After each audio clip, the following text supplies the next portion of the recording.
आप सभी को जय मसीह की। आइए आज के वचन की ओर चलते हैं। जैसा आप जानते हैं कि हम आत्मिक लड़ाई के बारे में सीख रहे हैं और इस आत्मिक लड़ाई की कड़ी में हमें ये भी समझना होगा कि जो हमारी आत्मिक लड़ाई है वो कई रूपों में चलती है।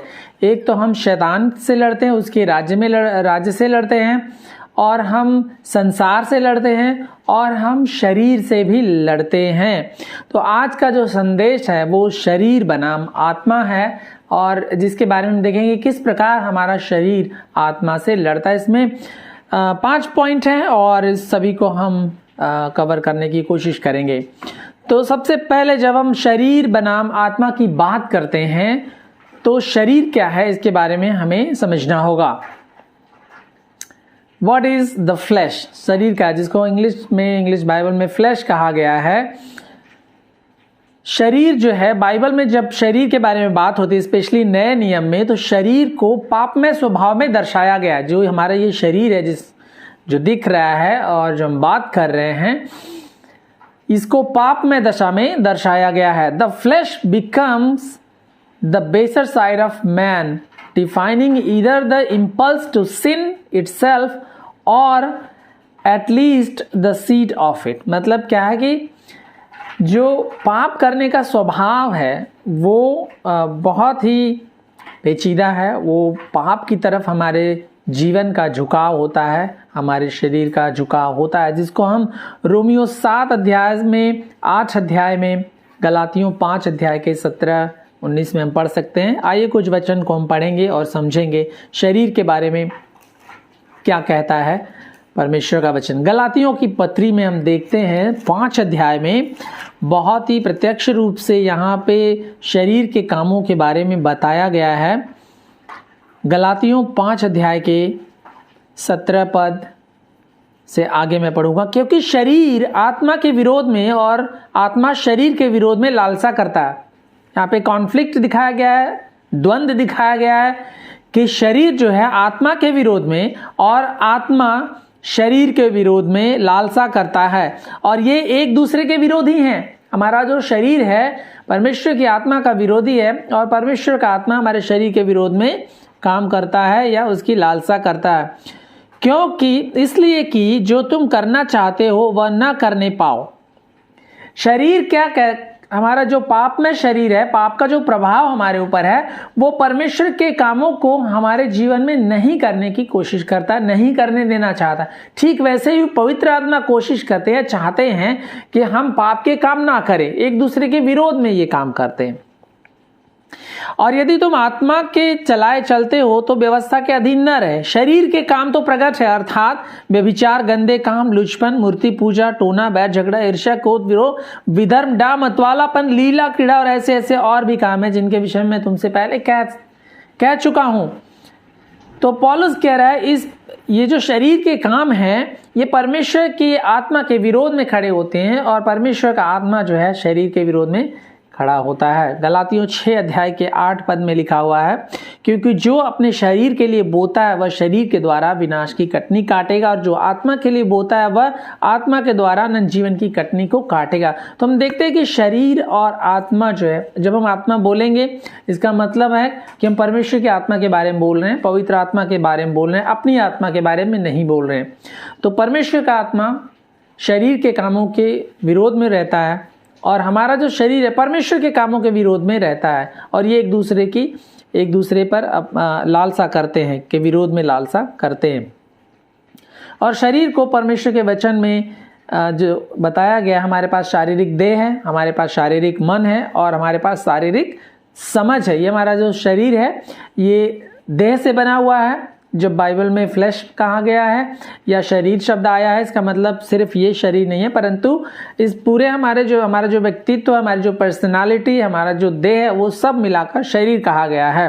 तो देह है कुलुस्सियों 2:11 के अनुसार, और हमारे पास मन है रोमियो 8 के 7 के अनुसार, और हमारे पास समझ है कुलुस्सियों 2:18 के अनुसार। और भी आपको वचन मिल जाएंगे जिसे आप कनेक्ट कर सकते हैं।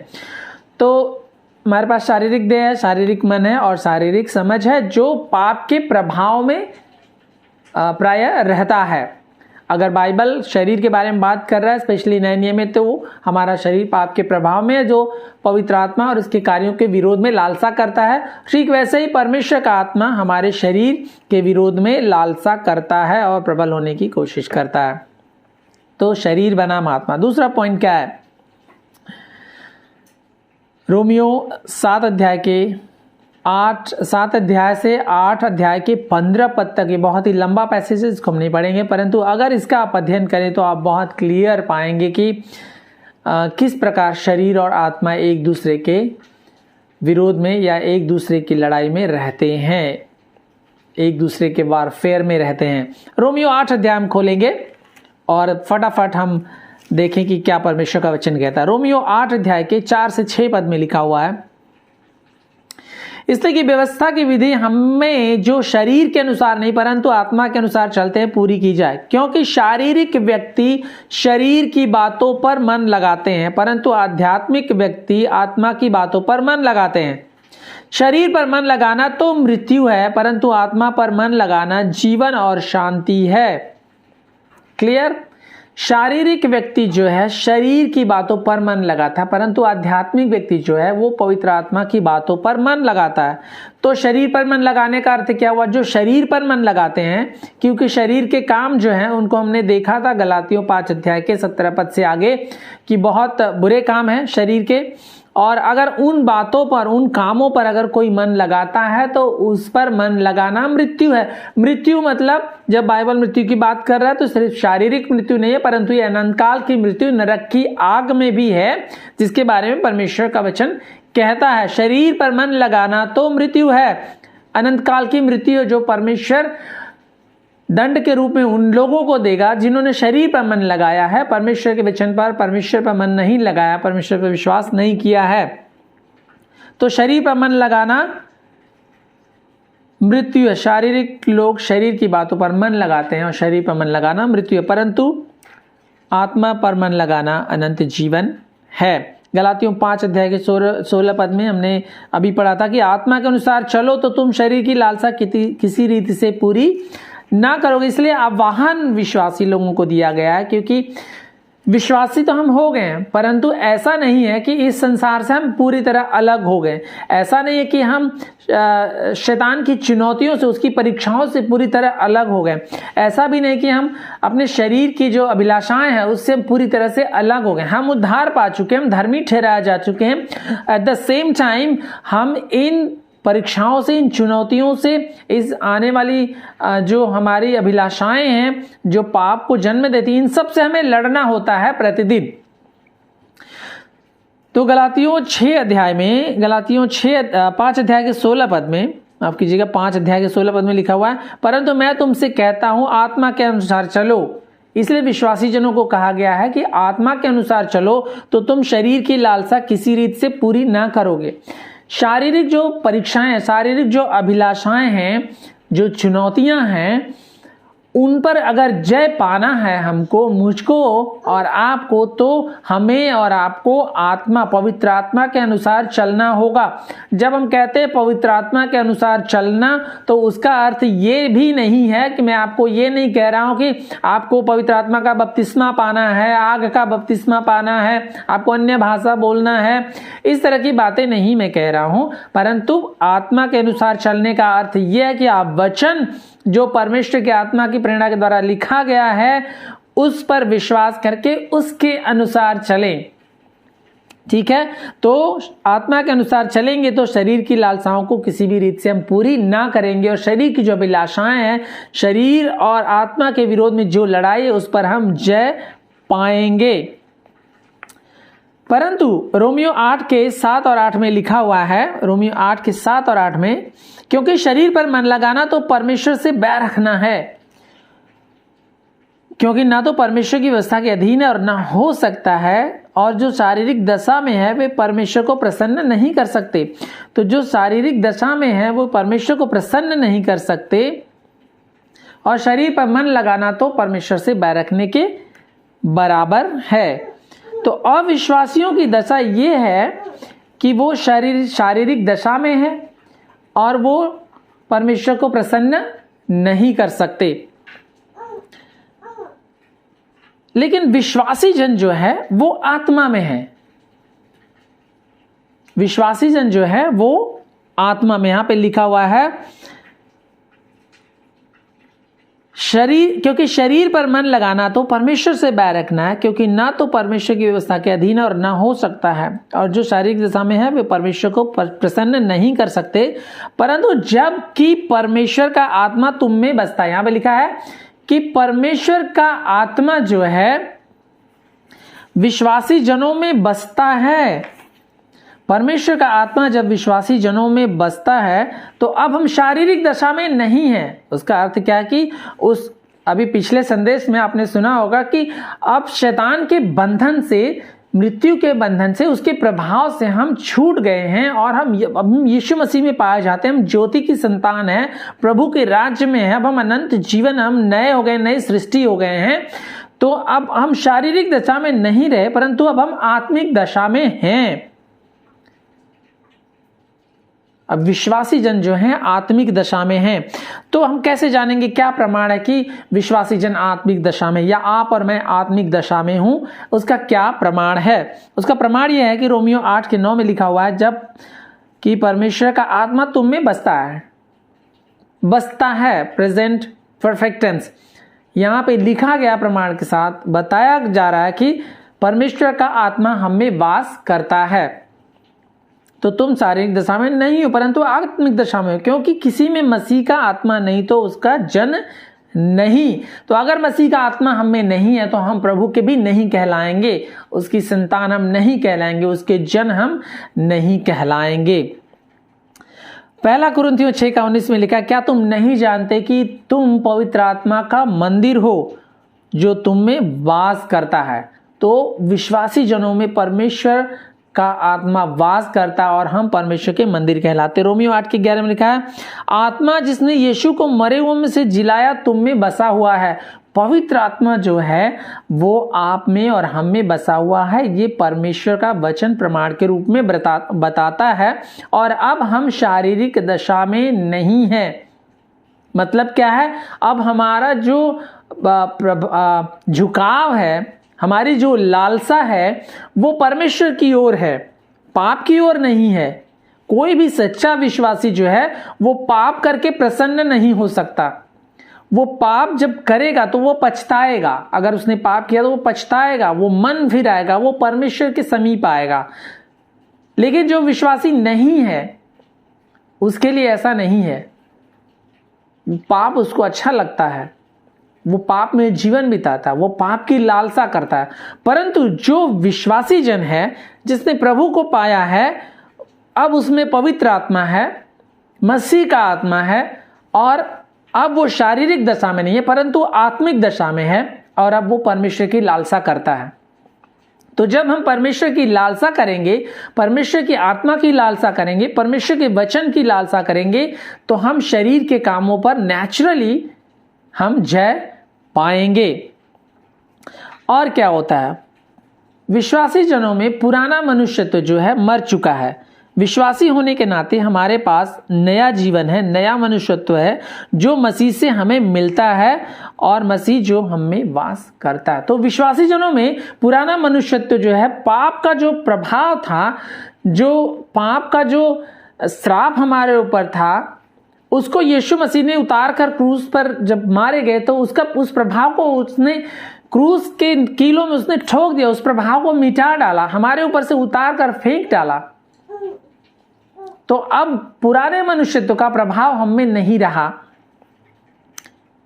रोमियो 6:5-8 पद में लिखा हुआ है, रोमियो 6:5-8 पद, क्योंकि यदि हम उसकी मृत्यु की समानता में उसके साथ जुट गए हैं, यीशु की मृत्यु की समानता में उसके साथ हम जुट गए, तो निश्चय उसके साथ जी उठने की समानता में भी हम जुट जाएंगे। हम जानते हैं कि हमारा पुराना मनुष्यत्व यीशु के साथ क्रूस पर चढ़ा दिया गया है ताकि पाप का शरीर व्यर्थ हो जाए और अब हम आगे को पाप के दासत्व में न रहें, क्योंकि जो मर गया वह पाप से छूटकर धर्मी ठहरा। बहुत अच्छी बात लिखी हुई है कि जो प्रभु यीशु मसीह पर विश्वास करते हैं वो यीशु की मृत्यु की समानता में जुट जाते हैं, और निश्चय जब प्रभु यीशु मसीह जी उठा तो हम भी जब उसके जी उठने की समानता में हम भी जुट जाएंगे, मतलब हम भी जी उठेंगे। और क्या कह रहा है, हम जानते हैं कि हमारा पुराना जो मनुष्यत्व था, पाप का मनुष्यत्व था, जो पाप का प्रभाव हम पर था, वह यीशु मसीह के साथ क्रूस पर चढ़ा दिया गया है, ताकि पाप का जो शरीर हमारे पास था वह व्यर्थ हो जाए और आगे को हम पाप के दासत्व में ना रहें, परंतु हम आत्मा के दासत्व में रहें, परमेश्वर के दास हम बन जाएं। इसलिए वचन में लिखा है कि हम यीशु के लहू के द्वारा मोल लेकर, दाम देकर हम छुड़ाए गए हैं, और अब हम यीशु मसीह के दास हैं। अब हम पाप के दास नहीं हैं, शैतान के दास नहीं, संसार के दास नहीं हैं, मृत्यु के दास नहीं हैं, परंतु अब हम परमेश्वर के दास हैं, पवित्र आत्मा के दास हैं, यीशु मसीह के हम बॉन्ड सर्वेंट्स हैं। और बहुत सारे वचन हैं, 2 कुरिन्थियों 4 अध्याय के 7 से 11 पद में, गलातियों 2 अध्याय के 20 पद में, जहां पौलुस कहता है, इसको पढ़ लेते हैं हम। गलातियों 2 अध्याय के 20 पद में पौलुस कहता, मैं मसीह के साथ क्रूस पर चढ़ाया गया हूं, अब मैं जीवित ना रहा पर मसीह मुझ में जीवित है, और मैं शरीर में अब जो जीवित हूं तो केवल उस विश्वास से जीवित हूं जो परमेश्वर के पुत्र पर है, जिसने मुझसे प्रेम किया और मेरे लिए अपने आप को दे दिया। तो पौलुस कह रहा कि क्योंकि यीशु मसीह पर हमने विश्वास किया है और यीशु मसीह ने हमारे लिए क्रूस पर अपनी जान दी, और उस मृत्यु का जो दंड था, उस पाप का जो दंड था, परमेश्वर की जो जस्टिस थी, उसको उसने अपने ऊपर लेकर क्रूस पर उसको सेटिस्फाई किया है।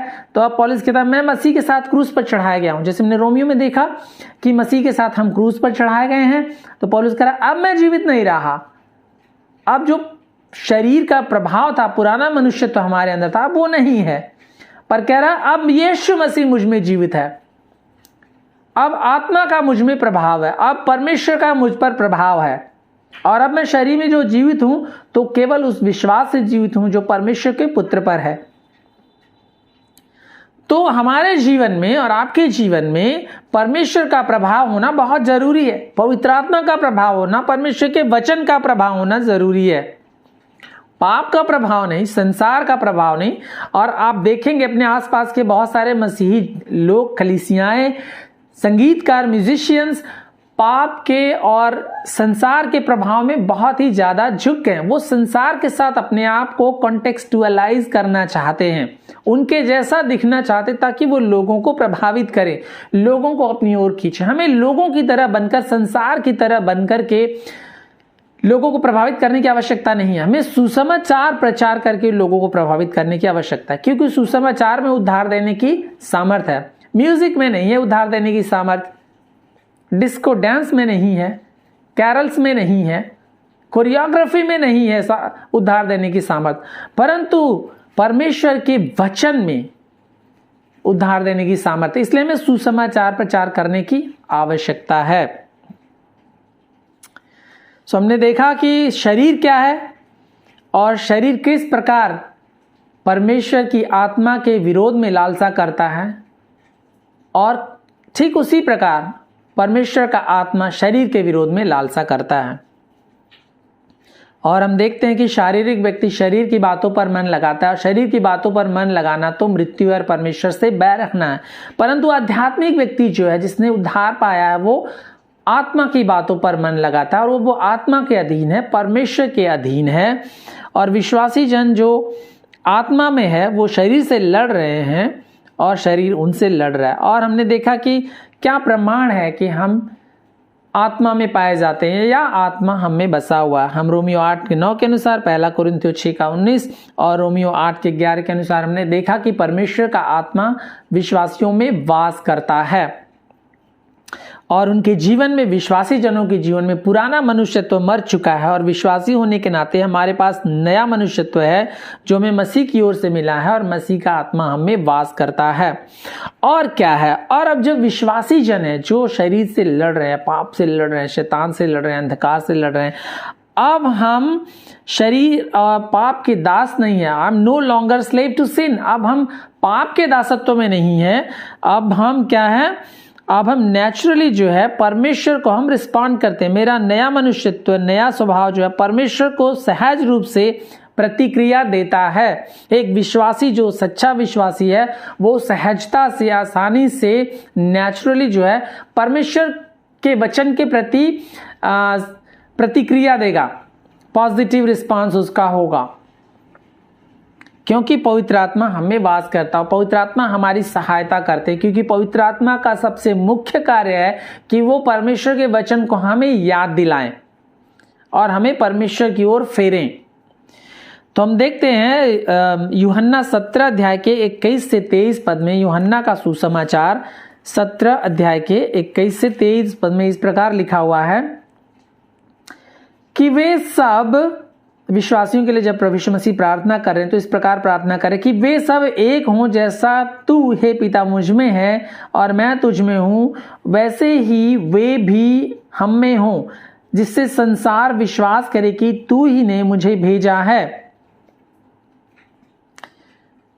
वह महिमा जो तूने मुझे दी है मैंने उन्हें दी, कि वे वैसे ही एक हों जैसे कि हम एक हैं, मैं उनमें और तू मुझ में, कि वे सिद्ध होकर एक हो जाएं और संसार जाने कि तू ही ने मुझे भेजा, और जैसा तूने मुझसे प्रेम रखा वैसा ही उनसे प्रेम रखा है।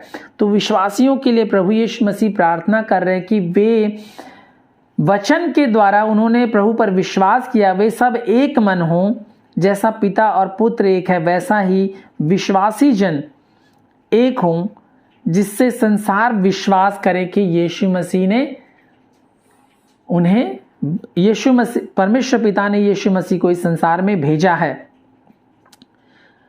और 14 अध्याय के 16 से 18 पद में पढ़ते, यूहन्ना 14 अध्याय के 16 से 18 पद में यहां लिखा है, मैं पिता से विनती करूंगा कि वह तुम्हें एक और सहायक देगा, कि वह सर्वदा तुम्हारे साथ रहे, अर्थात सत्य का आत्मा, जिसे संसार ग्रहण नहीं कर सकता, क्योंकि वह न उसे देखता है और न उसे जानता है, क्योंकि तुम उसे जानते हो, क्योंकि वह तुम्हारे साथ रहता है और तुम में संग रहेगा। तो प्रभु यीशु मसीह विश्वासियों की बात कर रहे हैं, अविश्वासियों की बात नहीं कर रहे हैं। जो विश्वासी जन हैं, प्रभु यीशु मसीह पर विश्वास करने के द्वारा उद्धार पाए हैं, उनके छुटकारे, उनकी एकता और उनके बारे में बात कर रहे हैं, जिनके अंदर पवित्र आत्मा वास करता है और सत्य का आत्मा वास करता है, जिनको हम विश्वास करने के द्वारा हमने पाया है। तो जिन लोगों ने प्रभु पर विश्वास किया, जिन्होंने सत्य का आत्मा जो परमेश्वर का आत्मा है उसको पाया, उनका झुकाव जो है वो परमेश्वर की ओर होगा, परमेश्वर की ओर वो प्रतिक्रिया देंगे, परमेश्वर के वचन के प्रति प्रतिक्रिया देंगे और सांसारिक बातों से अपने मन को फेर लेंगे, पाप से अपने मन को फेर लेंगे और पाप के लिए अपने आप को मरा हुआ समझेंगे। जैसा रोमियो में हम पाते हैं, पौलुस कहता है कि पाप के लिए हम मर गए हैं। इसी प्रकार हम अपने जीवन को अलाइन करेंगे, क्योंकि अब पवित्र आत्मा हमें वास करता है और हम पाप के अब्दास नहीं है। रोमियो 8 का 1 से 17 पद आप पढ़ेंगे तो बहुत सारे डिटेल उसमें है। दूसरा कुरिन्थियों 13 अध्याय के 5 पद को हम पढ़ते हैं। दूसरा कुरिन्थियों 13 अध्याय के 5 पद में लिखा हुआ है,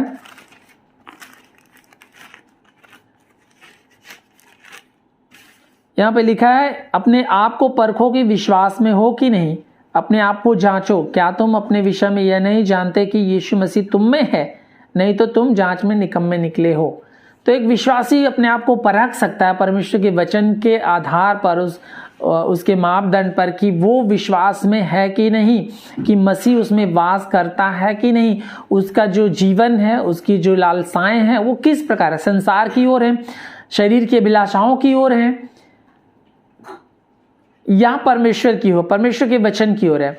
क्या हम आत्मिक बातों पर मन लगाते हैं, आध्यात्मिक बातों पर मन लगाते हैं, स्वर्गीय बातों पर मन लगाते हैं, या सांसारिक बातों पर, शारीरिक बातों पर हम मन लगाते हैं? हम अपने आप को जांच सकते हैं और हम जब अपने आप को जांचेंगे तो हम पाएंगे कि हम कहां पर हैं, हम विश्वास से भटक तो नहीं रहे हैं। गलातियों 2 का 20 का हमने पढ़ा, इफिसियों 2 का 19 से 22 आप पढ़ेंगे, कुलुसियों 1 का 27, कुलुसियों 2 का 6 से 12 पढ़ेंगे तो आप पाएंगे कि किस प्रकार वचन कहता है कि विश्वासी जन पाप के दासत्व में नहीं परंतु पाप के दासत्व से छूटकर अब वो परमेश्वर के राज्य में है। एक विश्वासी शरीर के अनुसार नहीं परंतु आत्मा के अनुसार चलता है। अगर कोई विश्वासी जन ठोकर भी खाता है, गिर भी जाता है, तो भी वो उठ खड़ा होगा और वो लालसा करेगा मन फिराकर कि परमेश्वर के पास में वो आए, परमेश्वर की उपस्थिति में वो आए। तो शरीर हमारे विरोध में लड़ता है, परंतु प्रभु ने शरीर पर, शैतान पर, मृत्यु पर, पाप पर जय पाया है। और विश्वासी जन जो हैं वे भी जयवंत से जब बढ़कर परमेश्वर का वचन बात करता है, तो जब हम यीशु की मृत्यु की समानता में हो गए, यीशु के जी उठने की समानता में हो गए, तो हम जयवंत से भी बढ़कर हैं, क्योंकि प्रभु यीशु मसीह ने पाप के दासत्व को हमारे जीवन से मिटा दिया और अब हम यीशु के दास हैं, पाप के दास नहीं हैं, शरीर के दास नहीं हैं। हमारा पुराना मनुष्यत्व मर चुका है, अब हम नए मनुष्यत्व को हमने पहन लिया है, धार्मिकता को हमने पहन लिया, अब हम नई सृष्टि हो गए हैं। इसीलिए हम परमेश्वर के आत्मा में हम चलते हैं। और वचन कहता है कि जब हम परमेश्वर की आत्मा में हम चलेंगे तो हम शरीर की लालसाओं को कदापि हम पूरा नहीं करेंगे। इसलिए हमारा प्रयास, हमारी लालसा ये होनी चाहिए कि हम परमेश्वर की आत्मा में चलें, उसके वचन में चलें और परमेश्वर की लालसाओं को, परमेश्वर के वचन को हम पूरा करें, ना कि शरीर की लालसाओं को, शरीर की अभिलाषाओं को। सो आइए हम प्रार्थना करें कि परमेश्वर हमें सामर्थ्य दे कि इस आत्मिक लड़ाई में हम जयवंत होकर चलें और दूसरों को भी हम संभालें, उनको उत्साहित करें और अपने आसपास के विश्वासियों को, अपनी कलीसिया में हम एक साथ मिल करके इस लड़ाई को हम जयवंत होकर के जीते हुए चलें। आए प्रार्थना करें। प्यारे प्रभु जी, हम धन्यवाद करते हैं, आपकी महिमा करते हैं कि प्रभु जी इस लड़ाई में, इस आत्मिक लड़ाई में प्रभु जी आपने जय पाई है। शैतान के राज्य को आपने तोड़ डाला प्रभु। शैतान पर, जो शैतान इस संसार का हाकिम है, उसको आपने प्रभु जी अपने अधीन किया, उसकी सारी जो योजना है उसको विफल कर दिया प्रभु जी। मृत्यु का जो डंक था उसको आपने नाश किया प्रभु जी, और हमारे पापों को प्रभु जी क्रूस पर आपने ले लिया और शैतान की सारी योजनाओं को और उसकी सारी प्रधानताओं को आपने प्रभु जी नाश कर डाला प्रभु जी। परमेश्वर, हमारे पुराने मनुष्यत्व को प्रभु जी आपने मिटा डाला, हमारे पाप को आपने इरेज कर दिया प्रभु जी, और आपने हम में नया मनुष्यत्व, अपनी धार्मिकता आपने पहना दी। अब हम विश्वास के द्वारा धर्मी ठहराए गए हैं, यीशु के द्वारा धर्मी ठहराए गए। अब हम नई सृष्टि हैं। देखो सब कुछ नया हो गया, पुरानी बातें बीत गई हैं और अब हम पर पाप का प्रभाव नहीं है, परंतु परमेश्वर का आत्मा हम में वास करता है, क्योंकि हम परमेश्वर के मंदिर हैं। इसलिए प्रभु जी अब शरीर का प्रभाव, पाप का प्रभाव, शैतान का प्रभाव हम पर नहीं है प्रभु। अब आपका प्रभाव, आत्मा का प्रभाव, वचन का प्रभाव हम में होने दे प्रभु जी, और वचन की लालसा, आत्मा की लालसा, परमेश्वर आपकी लालसा हम में बढ़ने दें, ताकि हम शरीर के कामों को पूरा ना करें परंतु आत्मा के कामों को पूरा करें और स्वर्गीय बातों की धुन में रहें, स्वर्गीय बातों पर मन लगाएं। हमारे विश्वासी भाई बहनों की सहायता करें, सुनने वालों को आशीष दें प्रभु जी। धन्यवाद देते हैं, प्रार्थना यीशु के नाम से मांगते हैं, आमीन।